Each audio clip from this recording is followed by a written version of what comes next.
Okay. Well, maternal bonds Hmm. basically are those that the mother has for her children. And don't worry, I'll put the words into your vocabulary so that because you Hmm. probably do not know them in English yet, and that is what vocabulary is for. So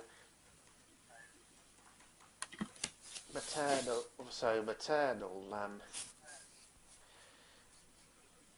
mothers have maternal bonds and fathers have paternal bonds.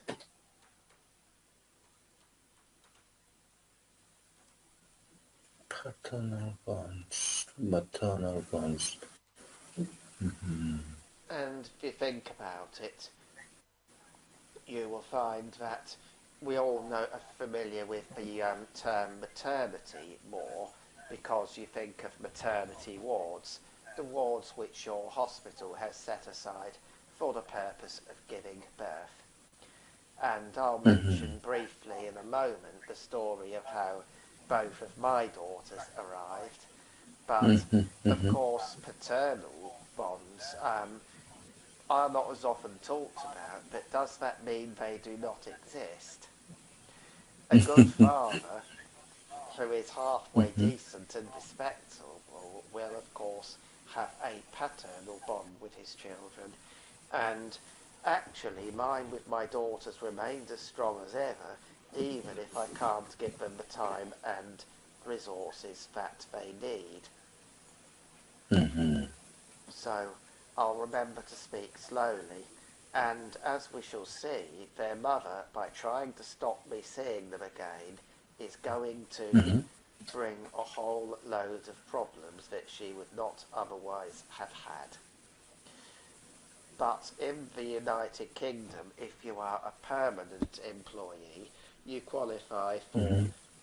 for 2 weeks paternity leave, which is paid, and it is 2 weeks in the hours you usually work. So if you work full time, it will be full time pay. If it is Hmm. part time, it will be pay for the number of hours you would have worked. And that is there to allow fathers to bond with their new sons or daughters and also to assist the mother. And of course, my two daughters are currently aged 14, 15th Hmm. birthday October, and aged 11, 12th birthday August.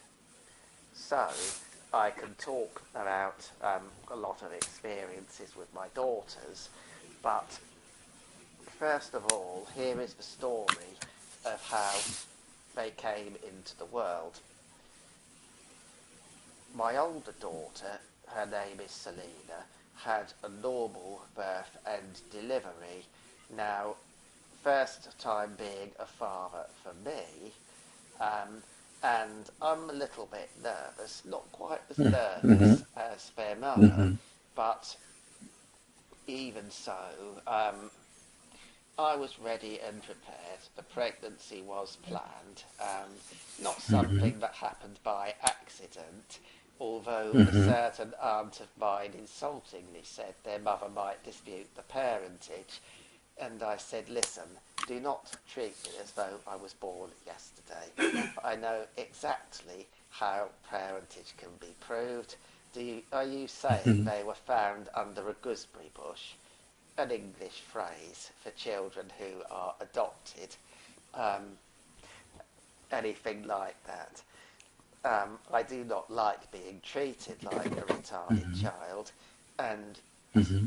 that aunt of mine, I stopped speaking for 10 years because of her patronising attitude. I had a similar Hmm. experience over COVID vaccinations. Do not go to Africa, they're uncivilised, they will leave you to die by the road and all that nonsense. And I just said, wait, I will see. I said, I sighed as inaudibly as I can, and I remember thinking, I'll show you a lesson. 3 months later, after I managed through insight knowledge to get a COVID vaccination, just 3 weeks after the vaccination program had begun in the United Kingdom, to get a COVID vaccination, lucky I did. It would have been serious if I could caught it then, and I had asthma seriously in earlier life. I stunned and amazed the whole family by announcing I have just managed to get a COVID vaccination. It was due to inside knowledge of the hospital, the hospital in which my younger daughter Annika was delivered, and the hospital in which I worked for many years. I knew about the Pfizer vaccine, storage at -80, and that is colder than a standard domestic freezer, about -25.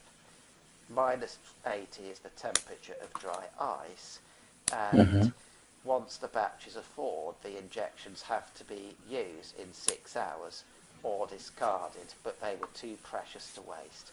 So I had people messaging me, letting me know the progress of the clinic.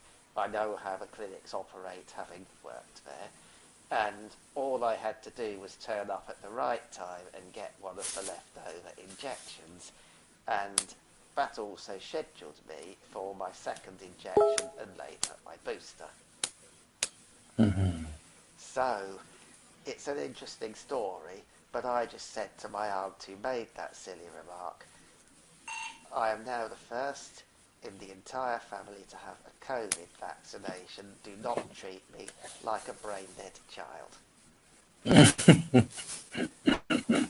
Okay. If you put me in a situation to bring a loud mouth down, there is nothing I love more. But going back to my daughters, my older daughter was delivered in North Middlesex Hospital in London, and I will not recommend it. It was a normal delivery. What happened here was that she came very suddenly, just before the due date, within +or- 2 weeks they consider term, and it all happened very suddenly on Friday night, reporting that, her waters had broken, and I called the hospital and they said come in case. Went in. At the hospital they examined her, not ready, go home and come back when you are. And being the character she was, she went mad and refused to actually leave. An hour later it all began, and within 2 hours I had my baby daughter there, and I could see her for the first time. And I remember being astonished how white she was. Ultrasound scans do not reveal colour, and I remember thinking, has Mum not got any genes at all? See, I do know how to prove parentage, but the pigment came later. She didn't stay completely white, but that was a shock to me. And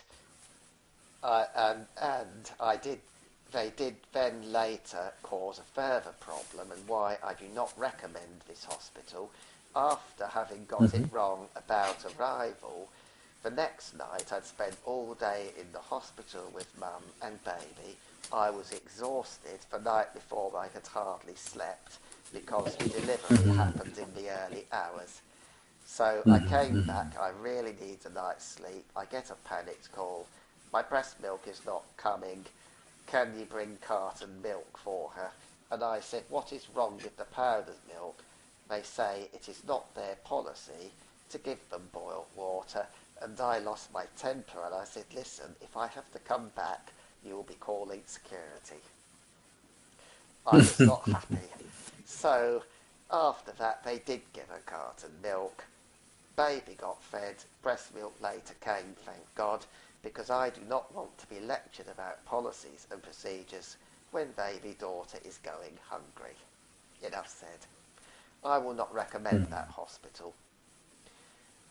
Now, when I talk about my second daughter, Annika, and she was delivered at the Whittington Hospital where I used to work and where I ended up getting my COVID injection. And here is what happened. You will be a little surprised. This one, she was in breech position, which is what we English say to mean upside down. Normally, of course, it's head down, cephalic, which is a normal birth, but Annika was in breech position, aiming head up, and because there are a lot of complications delivering a baby in breech position naturally, she was delivered by caesarean.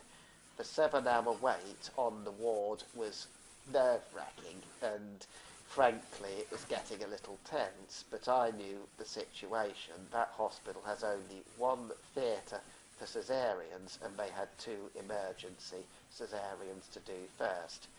So she was getting annoyed, but I knew we just have to be patient, because they were emergencies, whereas Annika's was scheduled in advance. So, going to the operating theatre finally, I was sat behind the screen thinking, well, I'm not going to watch all the really messy parts, but I checked where sick bowls were, just in case I needed one in a hurry. It didn't happen in the end. But then finally, eventually, someone said, there's the baby. And I was looking. Now, I could see Annika was incredibly alert and attentive for a newborn, looking all round the room at what was happening and thinking, no, you don't want to look at that.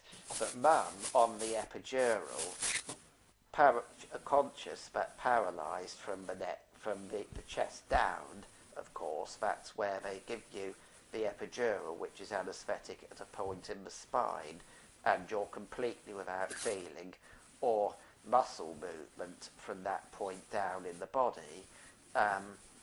She knew that baby had been delivered, but could not see, and was worried something terrible had happened. And I said, no, she is absolutely fine. I can see her looking at me. I'm just trying to be brave to come out from behind the screen to go and get her. I didn't want to be embarrassed if I looked at the messy parts. I don't think I'd make the best surgeon, but I think I can manage to be a father. So, very alert, very attentive. It was amazing. Most newborns just sort of look into space, don't they, not knowing what to make of everything. But Annika was looking everywhere. I remember that very well. So, that was how it was. Oh, and I said, okay, let's get Mum stitched up now. And it was over with. So, when I talk about all that, how they both delivered, they were totally different. I always have joked since that Annika, however smart and alert she might be, could never work out which way it was down. So, what do you think about the tail? With time? What do you think about the tale that I just told you? What does it tell you about paternal bonds? Do you believe they exist? I certainly know they do. Yeah, you're asking me the paternal? Paternal. Whereas mums have Paternal. maternal bonds, fathers have paternal bonds. You wrote parental Oh, sorry. bonds. Sorry. That is a typing error. Okay. That was just a typing error, and now that is spelt correctly. Paternal It is bonds. difficult to speak and type at the same time, so thank you for pointing that That's out. right. Paternal, there you are, it's fathers. Maternal is mothers. So what do you think about those tales? So that's a kind of amazing story, I think. I also remember when my son was born. uh, I don't know the exact word. The Alexander surgery. I'm sorry. He um my son's mother couldn't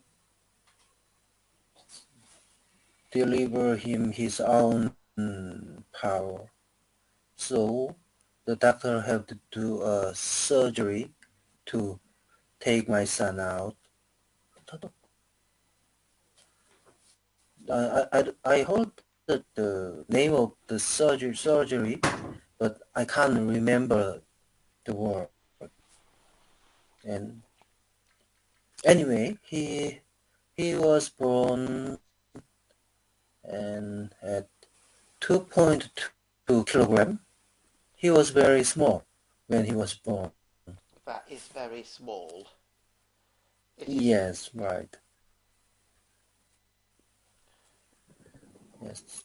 So when I remember the time when I first looked him. He's a bit like how to say, a bit like brown fried chicken. Mm, interesting definition. Yeah, yes. Um, he was very browny. His skin was very dark, like brown, and she kept crying. And I told you he was 2.2 kilograms, so his arms and legs are very thin. Am I right? Yes, I understand you. We Yeah, say the yeah. same, but that is fine. Hmm. So he just crying like this position. So I thought Ooh. he, he, he, he keep crying in this position and lying in the bed. So I thought, well, you looks like an brown fried chicken.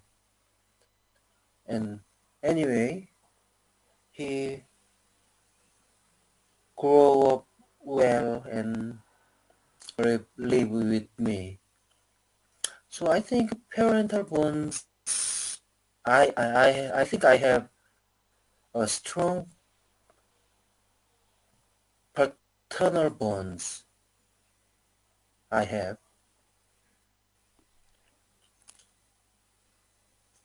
So you you asked me the Well, about the paternal bonds. well, I think it is a myth, Hmm. really, that um, it really is a myth that paternal bonds don't exist, or genuinely responsible and caring fathers certainly have them. And the interesting thing is, after we separated, Hmm. and I am literally writing a book about what I went through, she made the fatal mistake of trying to stop me ever seeing my children again. I have done nothing wrong. I have no convictions. I have no concerns about my character, about me being an unfit father, anything like that. I'm not perfect. I always have my faults. Everybody does. But I think you'll find that they pale into insignificance compared to her. She was violent, Hmm. sometimes in front of the children, and I must Hmm. admit that I used to go out and get drunk because of her behaviour. But I never harmed the children, anything like that. I would simply go to bed when she was either asleep or out working, and I would come back anyway in time for her to leave because I didn't want any more grief, and then I would just spend the night asleep and get on with the next day as planned. But you see what I mean? That used to happen on a regular basis once upon a time. I remember one time I was sat outside the bottle of cider when it was minus 12 degrees better than staying with her, because you'll see why this happened when I publish my book as I plan to. But the point is that from the point of view of child protection and laws protecting children, children are considered victims even if they only witness things, and the way that we separated was shocking. She wanted to get rid of me from the home in order to move that man who she cheated with in, and her Wow. plan was she launched a vicious attack on me when I was coming in from work one night, and I ended up restraining her. She'd already called the police. I got arrested and spent 18 hours in a cell, but she was a fool. Firstly, I was already security trained, and I know how to restrain somebody lawfully if I have to. I also know the law because my father was once a policeman, and with the background I come from, she has. I have a first degree in electronics and a master's in computer science, meaning that I knew exactly how to know what she was planning. I had all of the rooms bugged, the sound and software on all devices, so I could see exactly what she was doing at all times, talking to online, etc., even when I was at work. And she did not know any of this. I knew exactly what she was planning to do, and I was ready and prepared. I get to the police station, I ask for the duty solicitor, follow his advice, no further action. And I got the home back as well because I knew how to do it legally as well.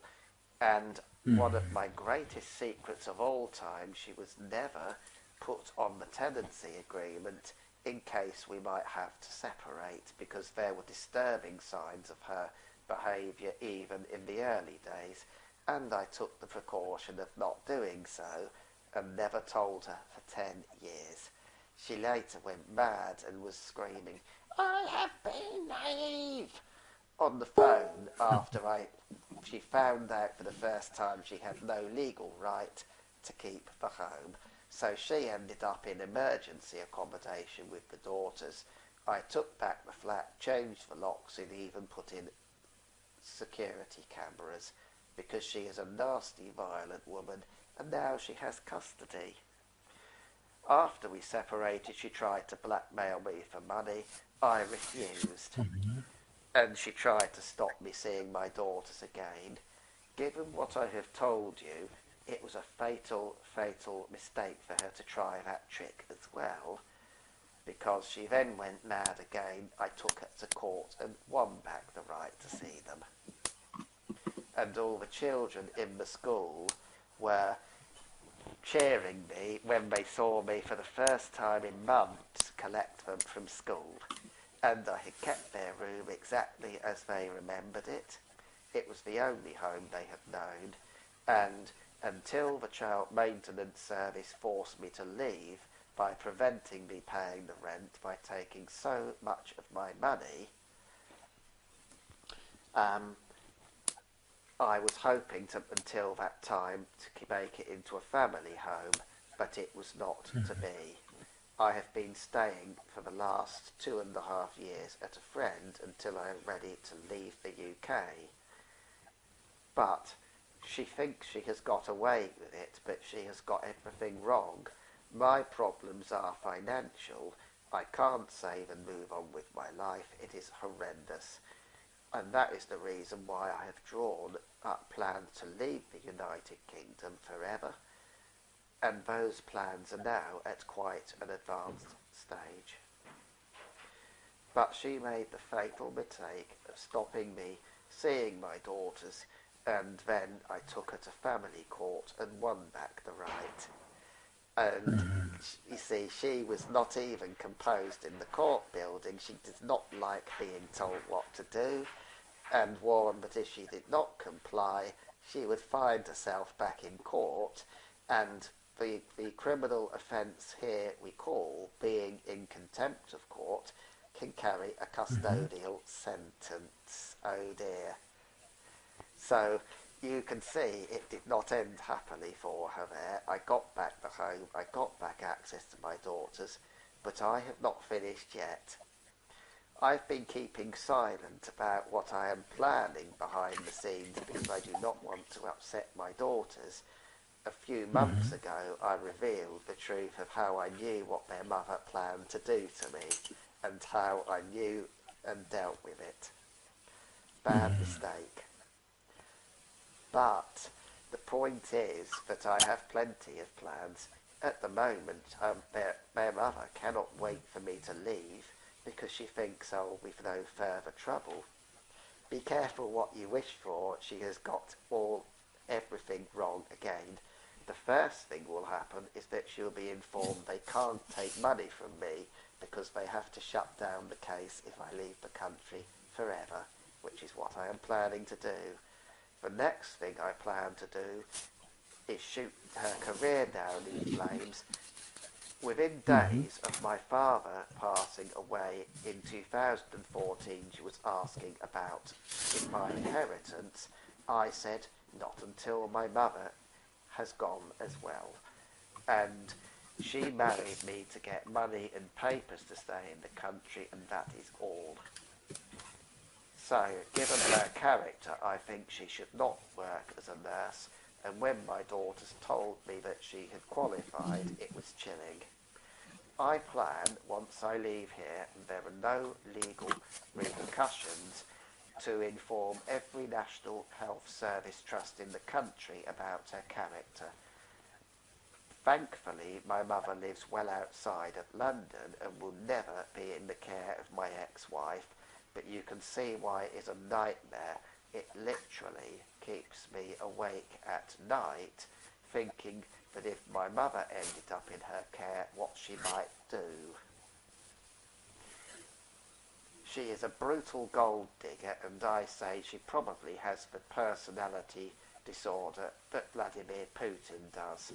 That of somebody without care or compassion for others, who is determined to go ahead with what they want no matter what the consequences.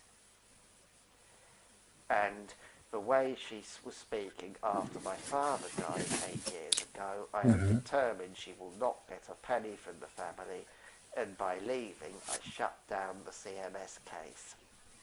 So she's got CMS case? Child Maintenance Service. They will take up to 40% of my money after tax, whether I can pay my rent or bills or not. A lot of fathers end up homeless or committing suicide as a result. And I've told my mother, I don't care whether you like me leaving or not, but I'm going to do it because I leave that situation one of two ways, in a box or on a plane. What is your choice? My mother will not face that. She is 77 now. So, total miscalculation, but I have just got one more unpleasant surprise to come for her. Me and my new lady intend to get full custody of my daughters. There will be no advance warning until she gets called to court. Suddenly in the post she will receive this one morning when the postman visits. I know exactly how to use her own psychology against her. She will go mad, she will become hysterical, she will be unable to make rational decisions, and she will make a mess of representing herself in court as well. So, you see and if any doubts about her behaviour arise, I will say, unfit mother. She has an unstable personality, and I have justification. She was violent towards me. I even had to restrain her to stop her getting the knives in the kitchen on more than one occasion. And I believe she should not be working as a nurse, and she should not have custody. And once I have left here, we will be drawing up plans to get custody of them. I also, when their education is complete, want to say to my two daughters, and later to any more other children that I might well have, I say all the time that within my close circles, I say to people, I want to be able to say to my daughters, how would you like to save £100,000 worth of graduate debt? How would you like to live a life free of £1,500 a month rents, as you would get here in the UK, and £3,000 a year energy bills, which is the way things are going to go? If you would rather not have all these things in your life before you've even earned a penny when you graduate, join your father and the solar-powered electronics business I want to set up, and I will give you all the training you need and it will cost you nothing. Would you like that? So, imagine their mother will have no answer to this. I can, if she has not had a complete nervous breakdown anyway. And the point I am making here is, to those who doubt, do they really honestly believe that paternal bonds do not exist? Over to you. So I think you are asking me the existence of paternal Do bonds. paternal bonds really exist? I think it is do exist, the paternal bonds, as I told you before. So if there is no paternal bonds, how can I bring up my kid? When I divorced, I can't imagine the life without him. So I fought with my ex to get the custody. I did some legal things in my company at that time. So she saw how I behaved, how I controlled the cases with my colleagues. So I told her, if you keep if you keep wanting to get the custody, you have to fight me in the court. About 10 days, 7 days later, she gave up, and maybe she was thinking the wait a sec.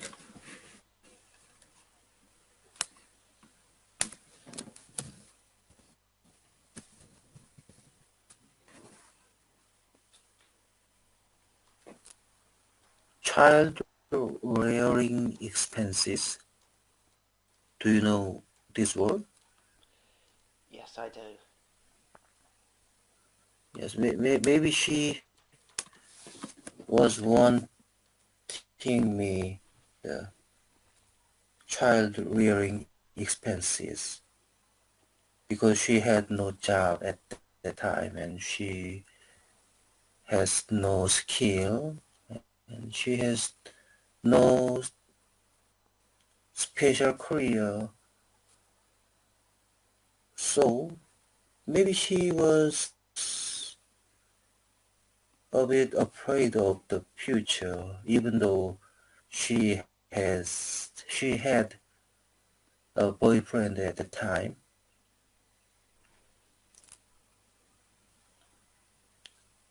I was very annoyed about that, but Now it's fine. That was her life, and this is my life. Sometimes she sent me some message. She texted me about my son because he rarely answer to his mother.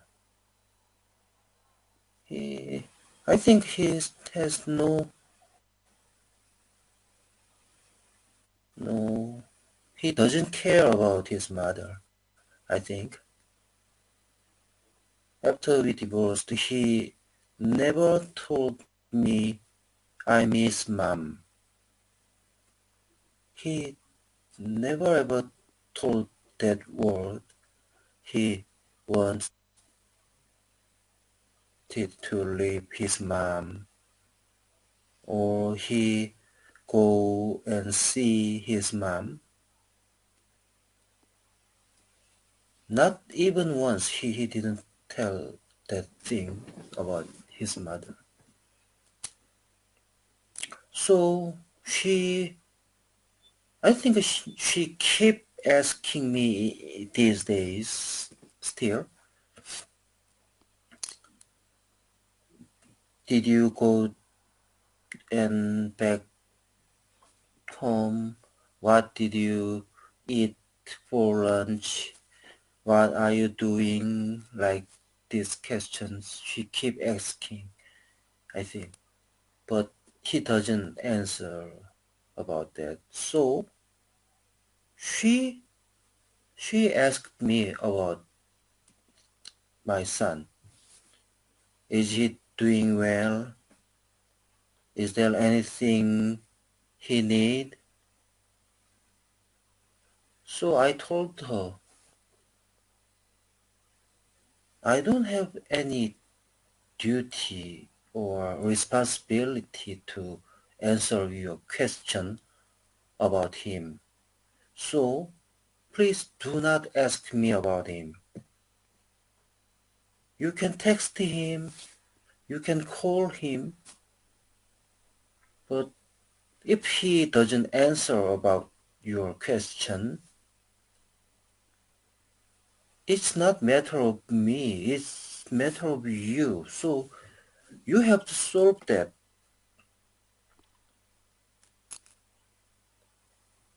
She was furious about that. So she insulted me and some bad words. So I cut her calls or text for about 10 months.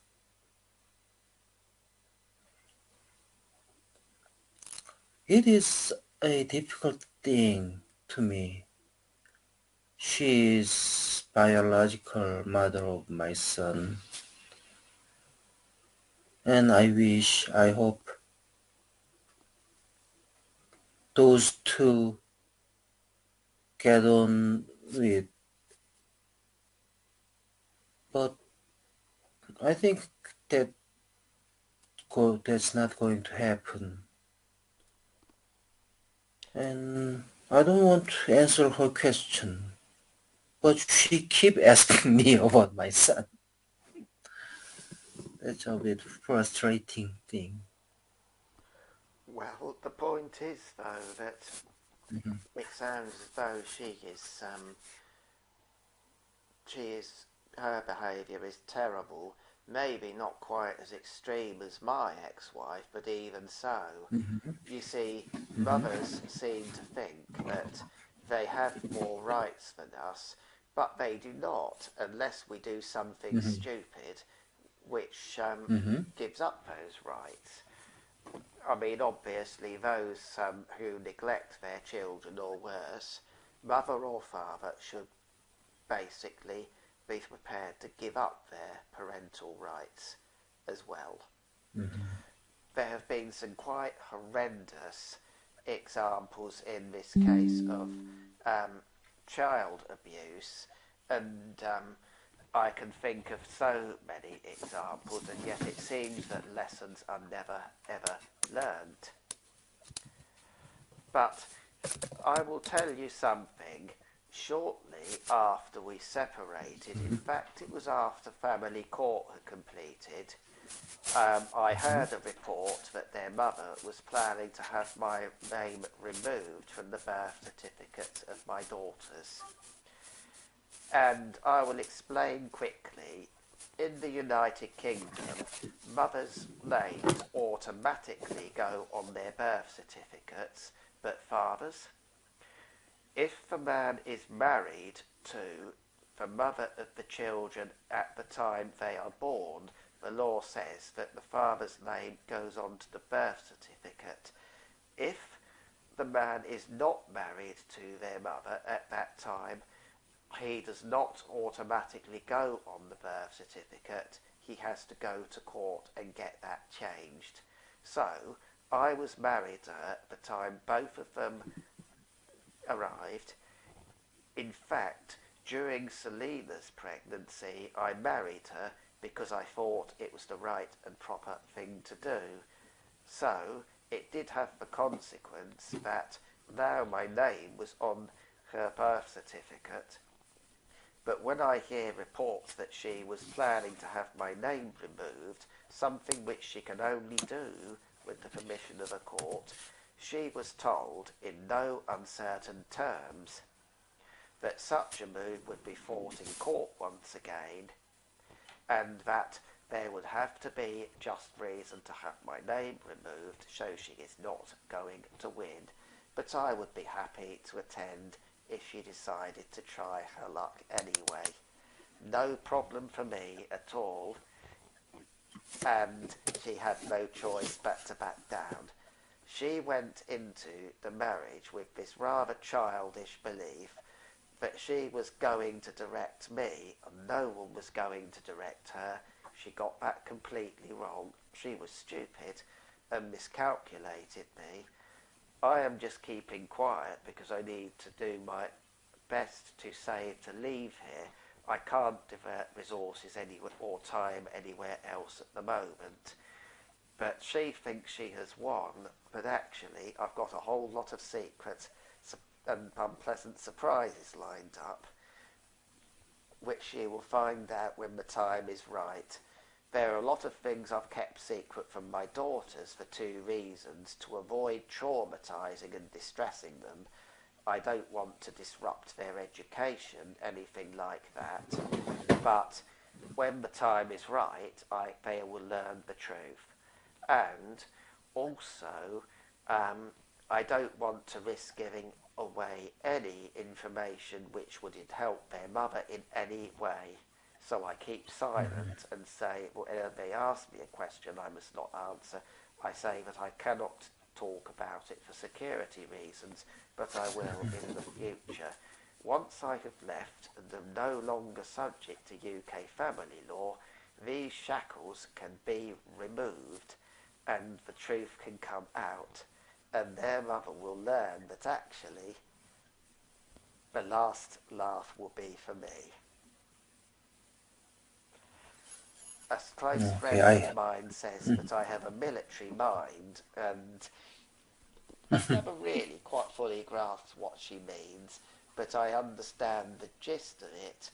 It is some of my survival strategies are indeed based on military strategies, and military strategy dictates that you never give away any information which could help the enemy in any way. So that is a principle. Another military principle I do adhere to is poor planning equals poor performance.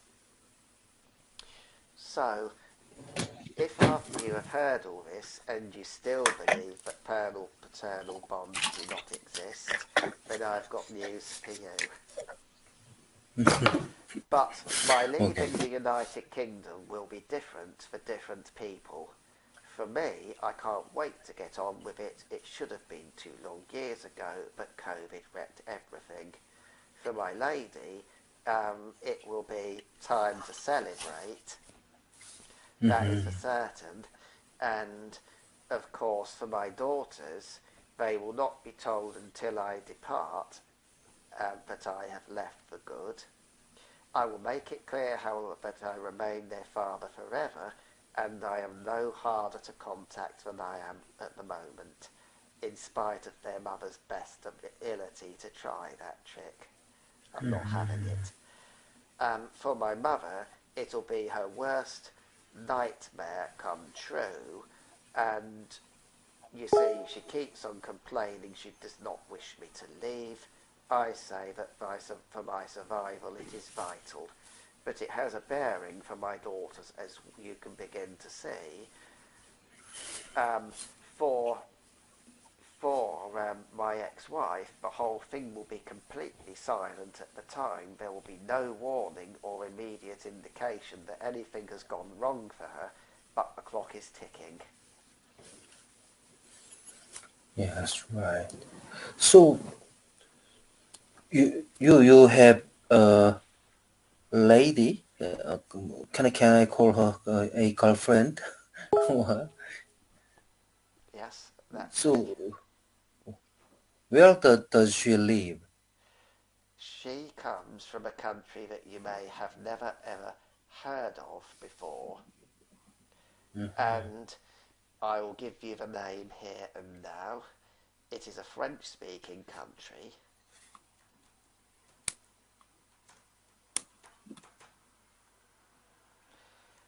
and you can find it on the map in West Africa.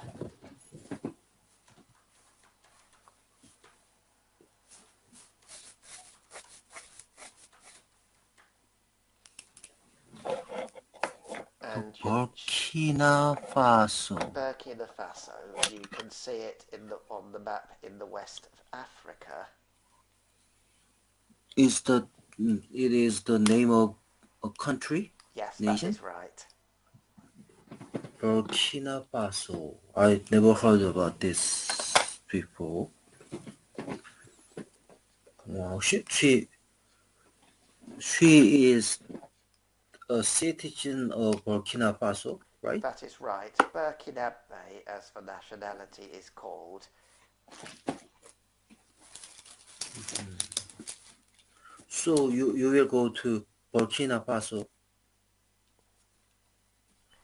I do plan, that is exactly where I plan to go.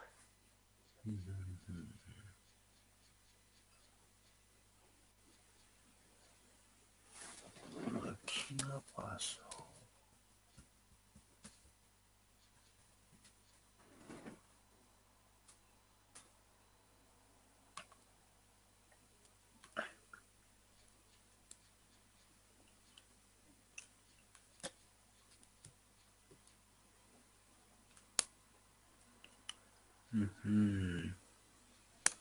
Burkina Faso.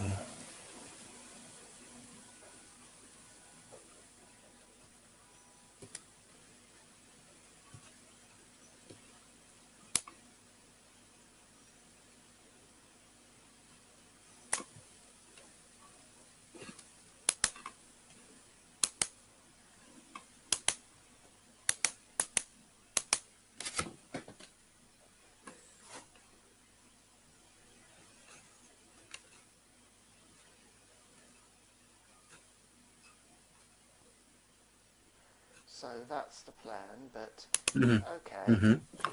So I only have just minutes remaining now, and I've got Mm-hmm. another Mm-hmm. lesson to do after this. I hate the way Mm-hmm. practice scheduling works because it gives you no break between lessons, and of course teachers in reality need to get coffee, grab something to eat, even once in a while go visit the bathroom, believe it or not. And I really wish that the default time was set at 55 minutes per lesson for a 1 hour period, or 27 minutes for a 30-minute period. For Mm-hmm. example, I always fear that I will be branded rude if I've got a student who wants to keep talking at 57 minutes, and I know that if I don't leave in the next 30 seconds, the next student might report me absent. complete nightmare, a lot of grief to sort out, especially if it is a first lesson, a trial lesson. So you can see the utter nightmares that I continue to have with things. But there you are. Teaching online is all part of my strategy, because if I earn internationally, get paid internationally, I can bypass the system here and I can actually save. Okay, that's good. So let's end today's lesson. Okay, well, I'll certainly be interested next time in hearing your thoughts on what I have said. And if there's anything I've said that you don't fully understand, let me know and I will certainly be able to talk about it. Next lesson is going to be basically, I'm going to do a reading exercise. And this reading exercise will be something from I think it will be something from the BBC, for example, and then subsequent lesson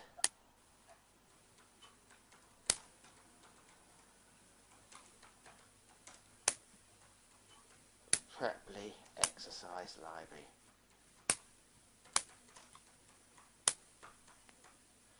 So that's the next two lessons covered.